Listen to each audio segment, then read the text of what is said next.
YouTube, what up, baby? It's your man back in the building. You know what I'm saying? Gypsy Hussle, as they started to call me. Gypsy Hussle, not Nipsey Hussle, Gypsy Hussle. Much love to my man Nip. All right, check it out. So today, got some good stuff to talk about. Uh, Went on a little golf tournament with the school that I'm coaching at, fundraiser. So West Johnson Wildcats. So went on a fundraiser for the West Johnson Wildcats. But today I'm sporting my New York Giants hat.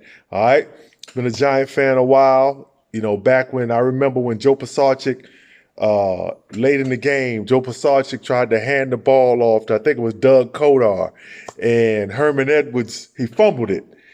Game was over. All we had to do was take the knee. Herman Edwards scooped it up and ran it in. I remember crying. That was on a Sunday. I remember crying when they lost. I was a little boy then. But anyway, let's move on. All right. First things first, man. Mariano Rivera has come out and shown some support for Donald Trump. All right. All well and good. You know, if that's what you do, do you. All right. But my thing is, where are the right wingers or Laura Ingraham? Where's Laura Ingraham at as far as like, okay, is he supposed to just shut up and pitch? You know, like when LeBron came out and was against Donald Trump, it was like shut up and dribble. So where you at now with Mariano Rivera? Are you like shut up and pitch? You know what I'm saying? So like I said, on my show, we talk about everything. I'm going to do this for my man Dan Levitard because ESPN tried to discipline him. ESPN, you can't discipline me. All right. This is Chucky B on YouTube TV, you know, AKA Gypsy Hussle. You understand what I'm saying? So you can't do nothing to me. Anyway. All right. So Mariano Rivera has shown his support for Trump. You know, that's fine. Do your thing, Mariano. I'm a Yankee fan, love the Yankees. You know, we disagree on that, but it's all good. You know what I mean? But my thing is with Laura Ingraham. Where y'all at now? Does he have to shut up and pitch? All right.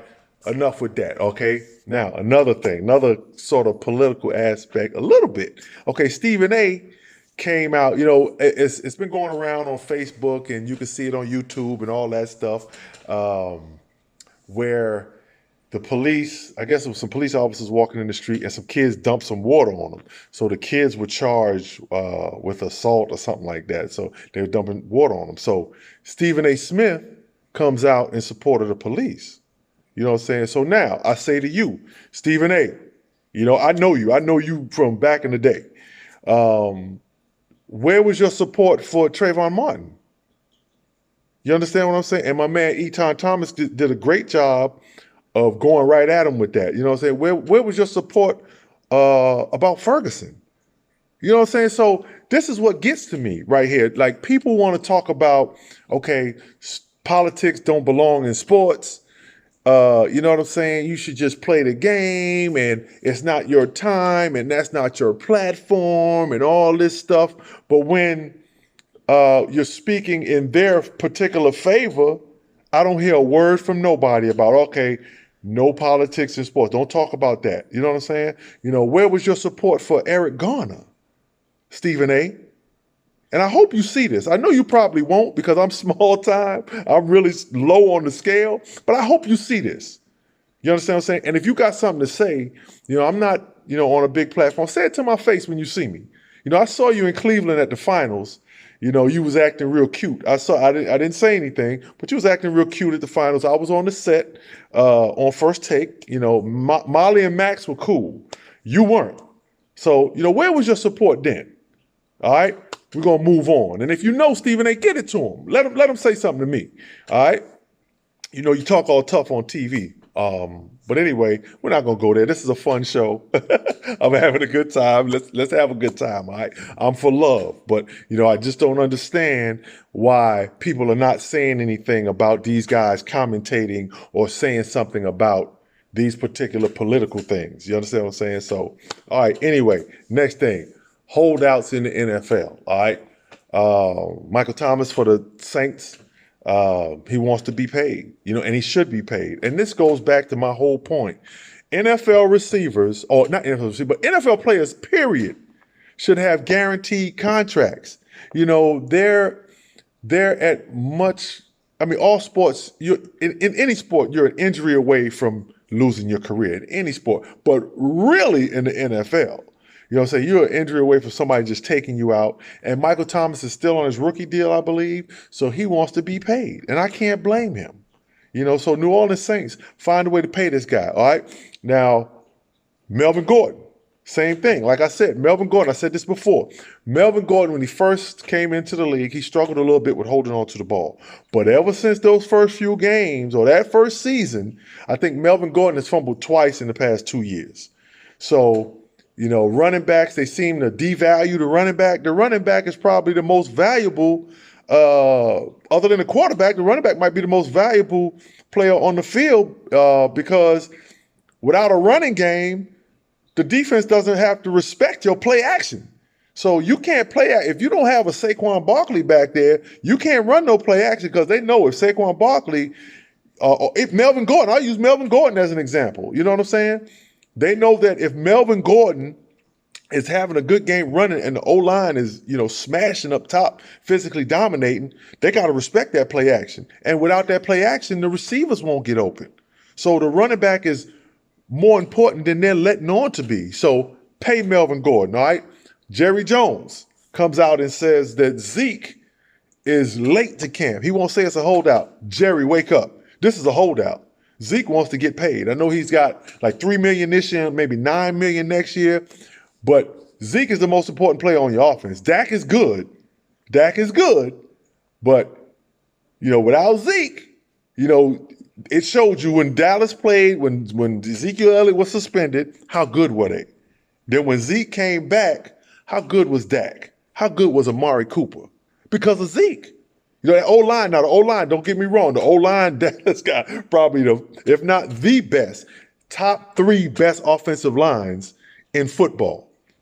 And you got, Jerry Jones, the Cowboys have just come out and been named the richest franchise in the world. Take care of Zeke, man. Take care of Zeke. All right, you need to take care of these dudes, man. And like I said, football players deserve to have their contracts guaranteed. Now, two things you will always hear me fighting for or saying on my show is football players should have guaranteed contracts. That's one. And that former players should be involved in the game, whether it be from a mentoring standpoint, a commentating standpoint, a coaching standpoint. Former players should be involved in the game. And yeah, I'm getting a little animated. I'm a little passionate about that. You know what I'm saying? So, and like I said, this is my show. I say what I want to say. So I don't have no producer. I'm the producer. All right. And I appreciate the people that have been watching. The 4 people that have been watching me every day, I appreciate you. All right. So next thing, all right. Megan Rapinoe, all right? She got a book deal. Happy for you, Megan. All right, she's going to talk about everything from gay rights, soccer. So I'm sure she's going to throw in her spat with Trump. But you know, this is what it's about. You know, you market yourself. You know what I'm saying? You market yourself, and that's a way that you can, you know, supplement that income. You know, so Megan Rapinoe book deal. I'll buy the book. You know, just to support her, you know, and support her stance, you know. So, you know, kudos for Megan Rapinoe. All right. Last but not least, you know, I try to keep it like, you know, real short for people. The Clippers talking about moving to Inglewood. Now, if the Clippers move to Inglewood, I think it's a great move. The Clippers need to get out of the Staples Center. The Staples Center belongs to the Lakers. LA is a Laker town. Now, the Clippers, if you want respect in LA, you got to move, man. You got to move and get your own spot. Now, me personally, I think the Clippers should move to Anaheim. There's a lot of money in Anaheim. You got the Anaheim Ducks out there. You got the Anaheim Angels out there. And you can have the Anaheim Clippers out there. You know what I'm saying? So I think they should move to Anaheim. I know they probably like the LA label, but Anaheim, you know, without traffic, because when you're in LA, you got to say everything about traffic. Without traffic, you can get to Anaheim in about 25 minutes. You know, so the Clippers moving to Anaheim is a good move. You know, just to get out of the Lakers shadow. You know, just get out of the Lakers shadow. So Steve Ballmer has done a magnificent job since he's been there. The Clippers have hired a guy like Jerry West, who I think is one of the more classy guys, in the NBA. Good job or good luck to the Clippers. But yeah, you need to move out from up underneath the Lakers' wing. You know what I'm saying? Move out from up underneath the Lakers' wing and go do your own thing. That rhyme. That's what Gypsy Hussle do. I bust rhymes too, all right? But thank you for tuning in. Drop a like, dislike, drop a comment. I'll get back to it. If you drop a dislike, tell me why you dislike it. If you like it, tell me why you like it. But hey, this is my show. I do my thing. I'm having a great time doing it, and I'm going to continue to do it, continue to spit out that content to you. And hey, this is my show, my opinion, all right? Holla at you later. Peace. And remember, always be nice, all right? Peace.